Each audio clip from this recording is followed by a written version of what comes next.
Lakhs of Rama భక్తులు మన శ్రీరామనవమి శోభయాత్రలో పాల్గొనికి వస్తున్నారు. కానీ ఈ శోభయాత్ర అంటే ప్రతి సంవత్సరం చాలా శాంతిపూర్వకంగా మన శోభయాత్ర మనం తీస్తున్నాం. ఎక్కడ కూడా చిన్న కొట్లాట కాకుండా మనం శోభయాత్రని తీస్తున్నాం. కానీ పోయే సంవత్సరం కూడా లాస్ట్ మూమెంట్లో పోలీస్ అధికారులు మా పర్మిషన్ క్యాన్సిల్ చేసినారు. అనవసరం అసలు ఎవరు మాట విని పోలీసు. మన దేశం ఇది మన హిందూ దేశం. మన హిందూ దేశంలో మన ఫెస్టివల్ మనకు జరుపుకోనికి శోభయాత్ర తీయడానికి ఎవరు పర్మిషన్ మనకు అవసరం లేదు. వితౌట్ పర్మిషన్ ఈ సంవత్సరం మనం శోభయాత్ర తీస్తాం. మా అధికారులు చెప్తున్నారు, అందుకోసం ఒక్క పర్మిషన్ కాపీ కూడా మనం పెట్టలేదు. ఈ సంవత్సరం వితౌట్ పర్మిషనే మనం శోభయాత్ర తీస్తున్నాం. అదేవిధంగా ఈ శోభయాత్రలో మనం ఒక సంకల్పం తీసుకుందాం. ఇప్పుడు మహారాష్ట్రలో ఔరంగజేబు సమాధి ఉన్నది. ఆ సమాధిని కూల్చనికి మహారాష్ట్ర హిందువులు రెడీ ఉన్నారు. ఒకవేళ అవసరం పడితే మన తెలంగాణ నుంచి కూడా ల్యాక్స్ ఆఫ్ రామ భక్తులు మనం మహారాష్ట్ర వెళ్దాం, సంభాజీ నగర్ వెళ్దాం, అదే ఔరంగజేబు సమాధిని కూల్చేద్దాం. ఎందుకంటే ఆ ఔరంగజేబు సమాధి మన భారతదేశంలో ఎక్కడ కూడా ఉండకూడదు. ఆ సమాధిని తీసి ఏదైనా సముద్రంలో మనం పాడేద్దాం. ఆ ఒక్క సంకల్పం మనం తీసుకోవాలి. అదేవిధంగా భారతదేశాన్ని హిందూ రాష్ట్రం మనం ఎట్టి పరిస్థితుల్లో చేస్తున్నాం. ఎందుకంటే నెక్స్ట్ ఈ ఎలక్షన్ అయిపోయింది కదా, మూడోసారి ప్రధానమంత్రి మోదీ గారు అయిపోయినారు కదా. ఇప్పుడు మోదీ గారికి మనం చెప్తాం, మోదీ గారు 4వ సారి మీరు ప్రధానమంత్రి అవుతున్నారు. కానీ మీ ఎలక్షన్ మేనిఫెస్టోలో ఒక అంశం పెట్టండి, కాశీ మథుర, దాని తర్వాత భారతదేశం హిందూ రాష్ట్రం చేస్తాం. అది కూడా మేనిఫెస్టోలో వేస్తే చాలా బాగుంటుందని మనమందరం సోషల్ మీడియా పరంగా మోదీ గారికి రిక్వెస్ట్ చేస్తున్నాం. ఎందుకంటే వచ్చే ఎలక్షన్ నేను ఛాలెంజ్ చేస్తున్నాం, వచ్చే ఎలక్షన్ కాశీ మథుర హిందూ రాష్ట్రం దానిపైననే జరుగుతుంది. మీరు చూస్తారు, అందరు కూడా చూస్తారు. అదేవిధంగా ఇవాళ ఒక అయోధ్య అంటే అయోధ్యలో భవ్యమైన రాముడి గుడి కడితేనే ఈ ఔరంగజేబు కొడుకులు, ఆ బాబర్ కొడుకులు పరేషాన్ ఉన్నారు. ఇప్పుడు ప్రారంభమైంది రామ మందిరం తర్వాత కాశీ మథుర తర్వాత ప్రతి ఒక్క మా గుళ్ళు పలగొట్టి వీళ్ళు ఎక్కడెక్కడ కట్టినారు కదా బాబరీ మసీదు, ప్రతి ఒక్క బాబరీ మసీదు కూల్చి భవ్యమైన మన గుడి మనం కడుతున్నాం. ఆ సంకల్పం కూడా మనం తీసుకుందాం. ఇంకా ఎవరిదైనా ఏదైనా క్వశ్చన్ ఉంటే మీరు అడగచ్చు. ఎవరైనా లేచినారు అప్పుడు చెప్పమ్మా.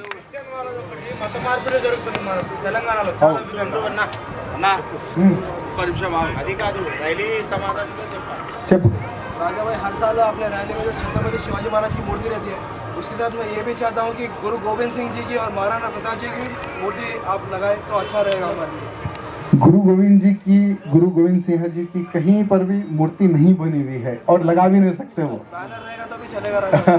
नहीं, वो एक बहुत बड़ा लिटिगेशन हो जाएगा, क्योंकि हमारे सिख भाई उस अलाउ नहीं करते। हमने लगभग 4 साल पहले उनको पूछा था।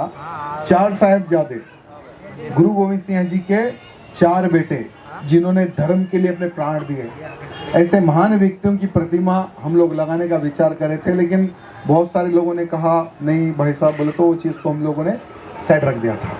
महाराणा प्रताप की मूर्ति लगाने का, महाराणा प्रताप की अगर कहीं प्रतिमा अगर बनी हुई है आपके दिमाग में कहीं है तो आप हमें बताना, उनको अपन मंगाएंगे। అది మ్యాచ్ అయితే లేదు, కానీ ఎట్టి పరిస్థితుల్లో తెలుగు తీస్తా అని అప్పుడు సంకల్పం తీసుకున్నా. ఇప్పుడు జస్ట్ 2 డేస్లోనే ఆ పాట కంప్లీట్ చేసిన ఈ సంవత్సరం. ఇప్పుడు మన ఈ మీటింగ్ అయిపోయిన తర్వాత మా అర్జున్ గారు ప్లే చేస్తారు. ఇంకోటి ప్లే చేస్తా, ఎందుకు పక్కా పక్కా పక్కా పక్కా పక్కా. और कोई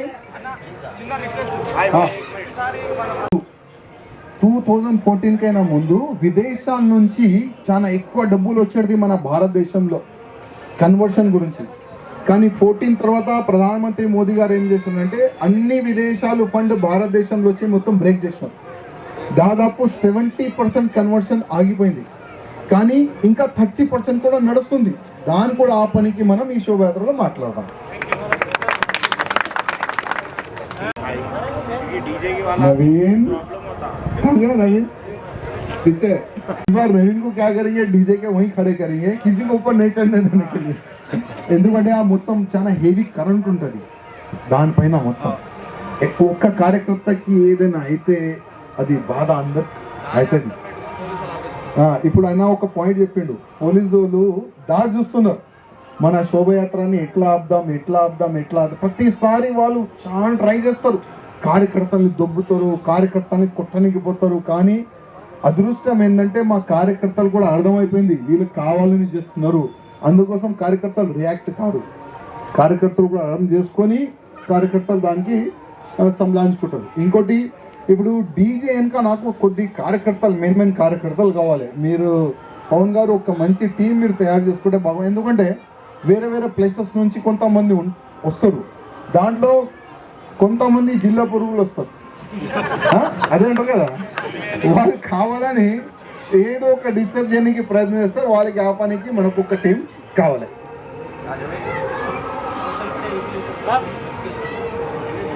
ఇవాళనే పోయి మొత్తం సెటప్ చేసి వచ్చిన పూనాకి.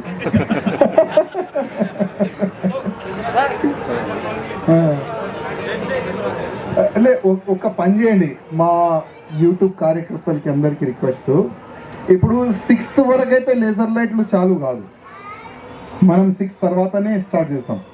దాదాపు 6 అంటే బేగం బజార్ చిత్రి వరకు మనం వచ్చేస్తాం. అప్పటి వరకు మీరు కొద్దిగా చూసి వాడుకోండి. దాని తర్వాత లేజర్ లైట్, ఎందుకంటే లేజర్ లైట్ అంటే కూడా కొద్దిగా కార్యకర్తలు దాంట్లో ఎంజాయ్ చేస్తారు మా కార్యకర్తలు. అది కూడా చాలా మంది కార్యకర్తలు డిమాండ్ వల్లనే లేజర్ పెట్టినాం మనం, లేకపోతే ఎప్పుడో క్యాన్సిల్ చేసేది. కొద్దిగా వీడియో తీసే ముందు కొద్దిగా అది జాగ్రత్త పడితే బాగుంటుంది. మిక్సా? అచ్చా, ఓకే. లేదు, తెలుగు కావాలని ఎంతమంది ఉన్నారు? Okay okay.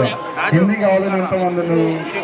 అబ్బో, 2 లాంగ్వేజ్ లో మనం మాట్లాడదాం.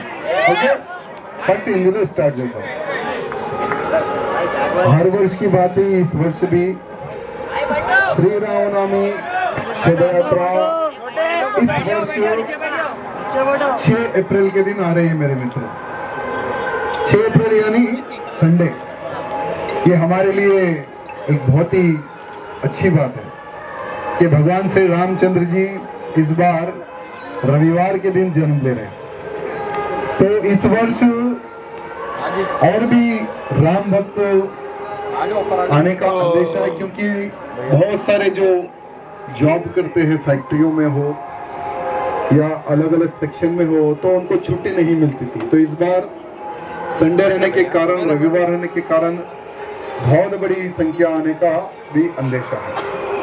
और जैसे अभी पवन जी ने आपको पहले ही बता दिया होगा, जैसे पिछले रामनवमी शोभा यात्रा में हम वॉलंटियर थे, हम लोग कार्यकर्ता के रूप में, हम लोग एक राम भक्त, एक सेवक के रूप में हम काम कर रहे. ऐसे कितने लोग थे पिछले वर्ष? यानी हर वर्ष नए कार्यकर्ता ऐड होता जाए.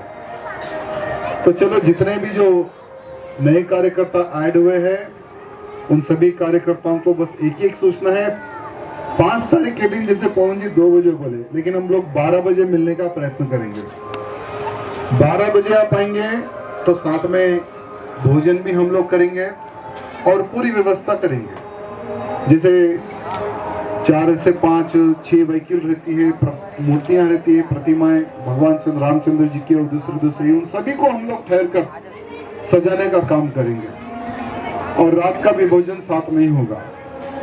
लेकिन सभी कार्यकर्ता 12 बजे ही आने का प्रयत्न करें, ये सभी कार्यकर्ताओं से मेरा निवेदन है. और हर बार मैं एक ही बात कहता हूँ, आज हम हैं कल नहीं रहेंगे, लेकिन ये शोभा यात्रा ऐसे ही चलती रहनी चाहिए. लेकिन वो कब चलेगी? जैसे आज हम कोई मंच नहीं बनाते और ना ही हम लोग चेयर डालते. क्यों? क्योंकि हम सब एक हैं. इसलिए कल हम रहो या ना रहो, या शोभा यात्रा प्रारंभ रहनी चाहिए. क्यों? क्योंकि आज भाग्यनगर की श्री रामनवमी शोभा यात्रा देखकर हर राज्य में बड़े ही धूमधाम से शोभा यात्रा प्रारंभ हुई है. मुझे बिहार से, बंगाल से, आज तो नेपाल से मुझे कॉल आया कि भाई हम आपकी जैसी शोभा यात्रा हम लोग यहाँ पे प्रारंभ करें. नेपाल में और बंगाल में प्रारंभ हो गया है, बिहार में, महाराष्ट्र में, लगभग बहुत सारे क्षेत्रों में, कर्नाटक में, राजस्थान में, बहुत सारे क्षेत्रों में, हर राज्य में शोभा यात्रा प्रारंभ हो चुकी है।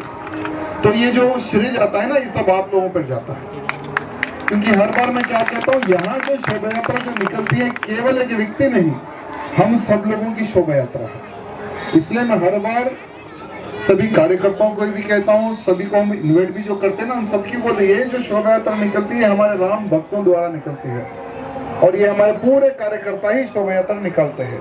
इसलिए एक व्यक्ति देखो कभी भी कुछ भी हो सकता है।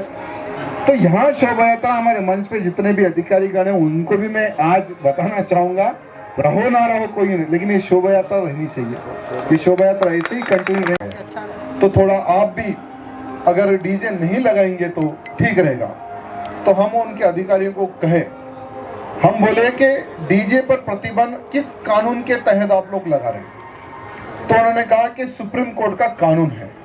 तो हमने कहा कि ठीक है, चलो सुप्रीम कोर्ट के कानून को हम भी मानते हैं, हम भी आदर करते हैं, लेकिन जो कानून है साउंड पोल्यूशन का, सिर्फ रामनवमी के एक दिन में ही क्या वो प्रॉब्लम आपको आता है? क्या नवरात्रि के यहाँ जो 9 दिन होते हैं, क्या उसी दिन आपको प्रॉब्लम आता है क्या? यानी साल के जो 12 महीने जो 5 टाइम जो हम लोगों की खोपड़ी जो खराब होती है, क्या उससे सुप्रीम कोर्ट के कानून का उल्लंघन क्या नहीं होता है क्या? हमने क्वेश्चन पूछा तो जवाब नहीं आया। उन्होंने कहा कि आप एक बार हमारी विनती सुनिए, आप थोड़ा साउंड के ऊपर ध्यान दीजिए। तो हमने कहा कि साउंड रहेगा, हर वर्ष जैसा है वैसा साउंड रहेगा, लेकिन चलो पुलिस का भी मान सम्मान हमें करना है। तो इस बार हम लोग मिक्सर नहीं लगाएंगे, इस बार हम सीडी प्लेयर पे बजाएंगे, लेकिन हमारे जो गाने रहेंगे उसी टाइप से हमारे गाने बजेंगे और सीडी प्लेयर पे हम लोग इस बार गाने बजाएंगे। तो पुलिस के अधिकारियों को हमने बात कही तो वो लोग हैप्पी से चले गए बेचारे। अब क्या कर सकते हैं, उनके ऊपर भी प्रेशर है, लेकिन इस बार हमें किसी को नाराज करना नहीं है, ना पुलिस को हम नाराज करेंगे और ना ही किसी राम भक्त को हम नाराज करेंगे। बड़ी धूमधाम से इस वर्ष भी शोभा यात्रा निकलेगी, किसी प्रकार की कोई कमी नहीं रहेगी इस शोभा यात्रा में। साथ ही साथ जैसे हमारे लड्डू जी बेगम बाजार का एक इशू बता रहे थे, बेगम बाजार के अलावा दूसरे भी बहुत सारे मंचों को डालने के लिए हमारे पुलिस के अधिकारीगण सताते हैं। वो लोग कहते हैं कि पब्लिक इतनी आ जा रही है, यह मंच के कारण कुछ एक्सीडेंट हो सकता है, कुछ हादसा हो सकता है, इसलिए थोड़ा पीछे मंच डालने के लिए कहिए। पिछले वर्ष भी प्रॉब्लम आया था। तो हमारे पुलिस के अधिकारियों से मेरा निवेदन है कि हमारे कार्यकर्ताओं को पता है कि कहाँ ठहरना है, कहाँ नहीं ठहरना है। तो कृपया करके आप मंचों की सपोर्ट में आप खड़े रहिए, लेकिन हमें किसी को मंच ना डालने दे और मंच को आगे पीछे करने के लिए इस तरह से अगर पुलिस इस बार ना सताएगी तो अच्छा रहेगा। हमारे जो इंटेलिजेंट के जो अधिकारी यहाँ पर बैठे हुए हैं उनसे निवेदन है कि आप वो मैसेज पास कीजिए।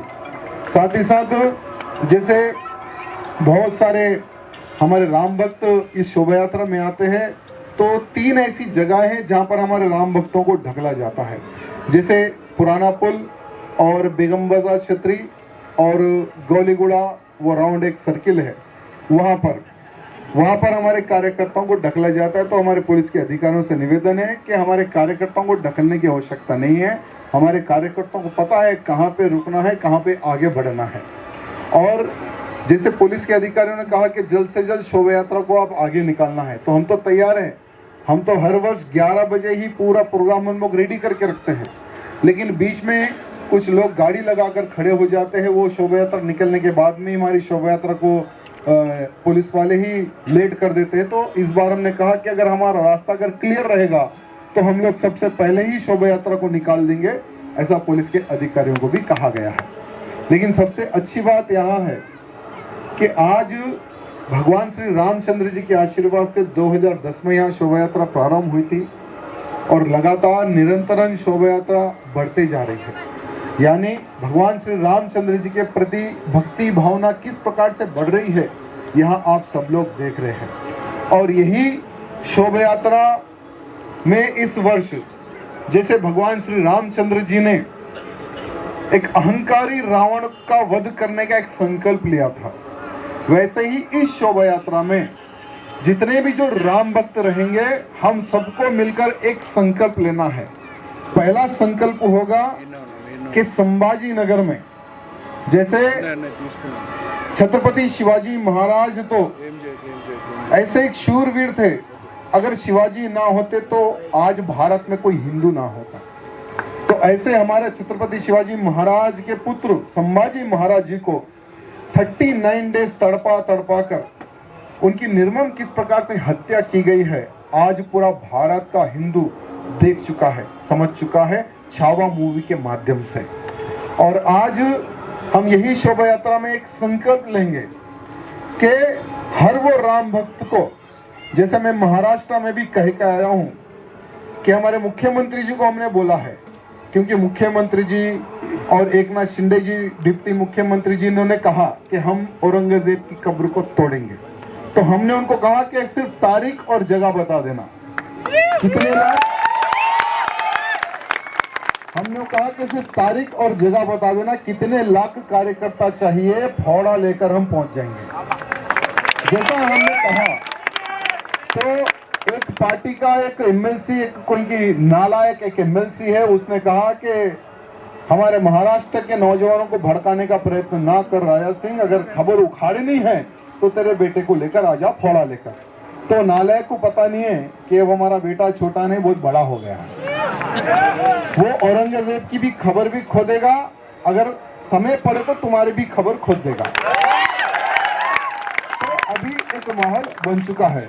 तो हम इस वर्ष श्री रामनवमी के शुभ अवसर पर एक संकल्प लेंगे कि औरंगजेब की खबर को उखाड़ने का एक संकल्प लेंगे। दूसरा संकल्प रहेगा कि अभी भारत एक गृह युद्ध की ओर बढ़ रहा है, क्योंकि भारत का आप सब लोग वातावरण देख रहे कि अब भारत हमारा हिंदू राष्ट्र की ओर बढ़ रहा है। जब भारत हमारा हिंदू राष्ट्र की ओर बढ़ेगा ना, तो हिंदू राष्ट्र नहीं बनना है, ऐसे बहुत सारे जो औरंगजेब की जो नाजायज औलादे हमारे भारत में जो छुपी हुई है ना, तो हमारे पुराने शहर में भी बहुत सारी औरंगजेब की नाजायज औलादे हैं, जिसमें एक बड़ा ओवैसी छोटा ओवैसी भी आता है। तो ये लोग क्या करेंगे कि हिंदू राष्ट्र ना बने, औरंगजेब की खबर ना खुदे, तो एक माहौल खराब करने का ये लोग प्रयत्न करेंगे। लेकिन जब भी हो हमें अवसर पड़े तो सभी हिंदुओं को एक मंच पर आकर उन सभी दुष्ट शक्तियों को हमें जवाब देना है जो हमारे आड़े आएगी, या हिंदू राष्ट्र के आड़े हो या औरंगजेब की खबर उखाड़ने में हो। यह संकल्प भी हमें इस वर्ष लेना है। साथ ही साथ एक संकल्प ये भी हमें लेना है कि हर वो हिंदू हफ्ते में एक दिन हमारे धर्म का प्रचार करना है, अपनी बस्ती में हो, अपनी कॉलोनी में हो। क्योंकि देखो मित्रों, सिर्फ एक व्यक्ति कोई भी कार्य नहीं कर सकता। अगर हमारे 4 हाथ होंगे, अगर 12 हाथ होंगे, अगर लाखों हाथ होंगे ना, तो ज्यादा हम हमारे हिंदू समाज को सुरक्षित रख सकते हैं। तो इसलिए हर वो व्यक्ति अपने अपने कॉलोनी में, अपने अपने बस्तियों में, मुझे लव जिहाद के खिलाफ में खड़े होना है, लव जिहाद में किसी मेरी बहन बेटी को शिकार होने नहीं देना है। ये संकल्प अगर लेंगे, हफ्ते में एक दिन अगर हम डोर टू डोर का प्रचार करेंगे, तो बहुत सारे लव जिहाद के प्रति जो हमारी बहन बेटी जो शिकार हो रही है ना, उनको हम रोक सकते हैं। ये भी संकल्प हमें लेना है। साथ ही साथ और बहुत सारे कार्यकर्ता लोगों को अभी मैसेज नहीं पहुंचा है, तो आप सोशल मीडिया के माध्यम से अपने फेसबुक हो, इंस्टाग्राम हो या यूट्यूब हो, बहुत सारे कार्यकर्ता यूट्यूब में भी वीडियो हर वर्ष अपलोड करते हैं, तो यूट्यूब के माध्यम से भी, सोशल मीडिया के माध्यम से सभी कार्यकर्ताओं को आपको कहना है कि अधिक से अधिक संख्या में, ये हमारी रामनवमी है, हमारी शोभा यात्रा है, इसको सफल करने के लिए आइए, ऐसा एक आप सबको आह्वान करना है।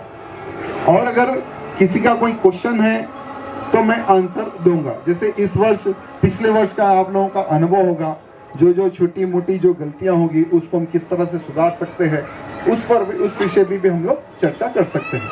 और कुछ बोलना है कार्यकर्ताओं को, या कोई इशू मैंने क्या छोड़ा है क्या?